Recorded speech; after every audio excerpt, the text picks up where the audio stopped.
Well, sometimes it seems like the NFL offseason will never end and the preseason is hardly a suitable appetizer, but at last we have made it. Week 1 of the 2017 NFL season is here. Time to sit back, soak in some football, and hopefully get rich in the process.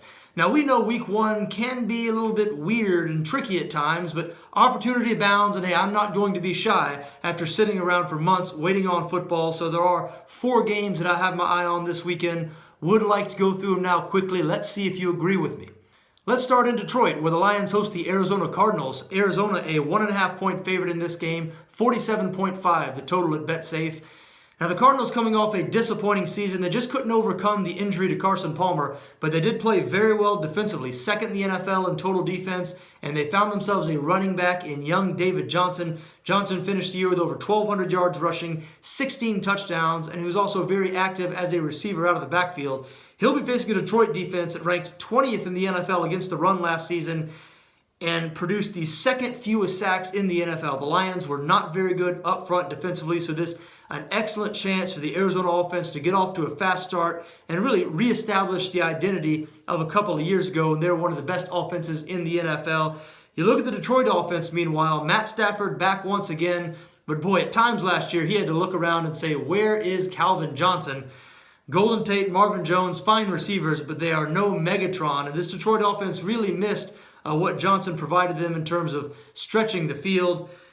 30th in the NFL in rushing they were, produced just 81.9 rushing yards per game. It's preseason, so the Amir Abdullah hype train has started up again, but I'm not sure. Against this Arizona defense, it was so tough last year. I don't really like this Detroit offense, don't like their chances on Sunday. I think the Cardinals get this win. I like them to comfortably cover the 1.5 point number.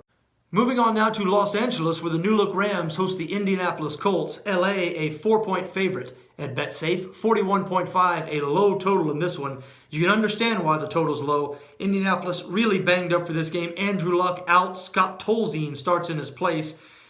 Colts also missing their starting center, Ryan Kelly, and Vontae Davis, their best cornerback. LA, meanwhile, not dealing with injuries like the Colts, but they were just so bad offensively last year. The Rams, last in the NFL in terms of total offense, meaning yards per game and points scored. They produced just 14 points per game last season. Enter new head coach Sean McVay, who of course was the offensive coordinator in Washington last year. McVay will try to jumpstart this offense. Got a young quarterback to work with in Jared Goff. Got a new number 1 wideout in LA in Sammy Watkins, who the Rams acquired in an offseason trade with the Buffalo Bills. And don't forget about Todd Gurley, the NFL Rookie of the Year in 2015. Had a very disappointing year last year, but something tells me McVay is going to find a way to get Gurley back on track here this season. Rams couldn't be starting out with a better opponent.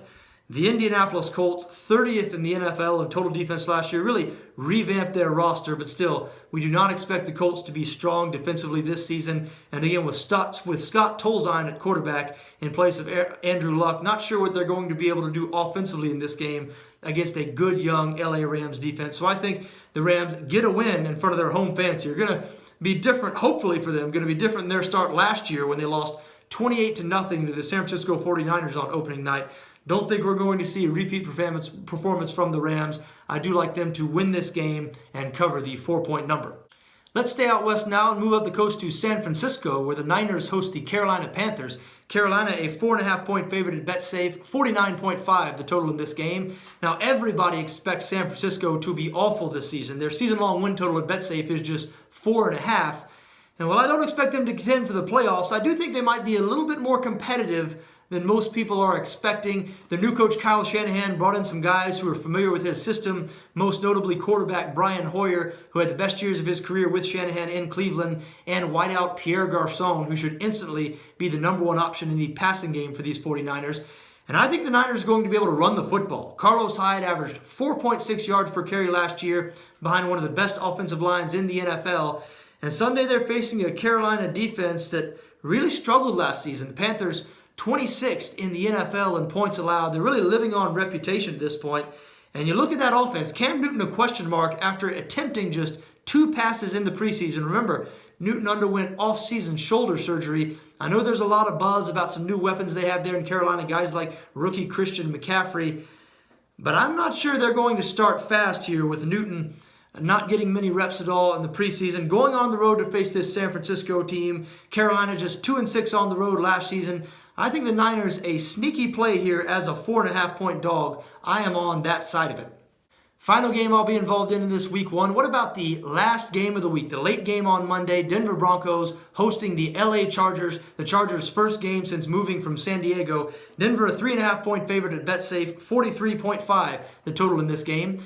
Chargers an interesting team this season. I'd keep a close eye on them. Possible dark horse team. Phillip Rivers, still one of the best quarterbacks in the NFL, has his number one option back, Keenan Allen. Remember, Allen missed nearly the entire season last year. Tore up his knee in week 1, missed the remainder of the season. He is back now and fully healthy, though. This San Diego offense, some intriguing young weapons. Guys like Melvin Gordon, a true workhorse running back. Hunter Henry, good-looking young tight end, seems ready to supplant Antonio Gates. Couple good young wide receivers. I think this Chargers offense could be dangerous this season. And last year, they had one of the most underrated defenses in the NFL, led by young Joey Bosa, who could be a monster in the coming years. You look at Denver, meanwhile, I think they're regressing a bit. I think they're going in the opposite direction. They did win 9 games last season. I'd be very surprised if they reach that number again this year. Still questions at the quarterback position. It will be Trevor Siemian here in week 1. He does have a couple of good wide receivers to work with. But that Denver offensive line might be weaker this season after losing Russell Okung in the offseason. Of course, Okung was signed by the LA Chargers, so they'll be seeing him in this game. And the Denver defense, I do still expect them to be one of the best 10 or 12 defenses in the NFL, but you get the feeling they're fading slightly, certainly aging, and they lost a real leader in safety, TJ Ward. He was released a few days ago, so I expect to see this Denver defense take a slight step back. Their offense wasn't very good to begin with last season. I think the Chargers might be able to pull the upset here. I think they're a good bet as a 3.5-point dog. There you have it, folks. Those are my thoughts for this week 1. I wish you best of luck, no matter what you decide to do, just so long as your interests don't conflict with my interests. For BetSafe, I'm John Arnett.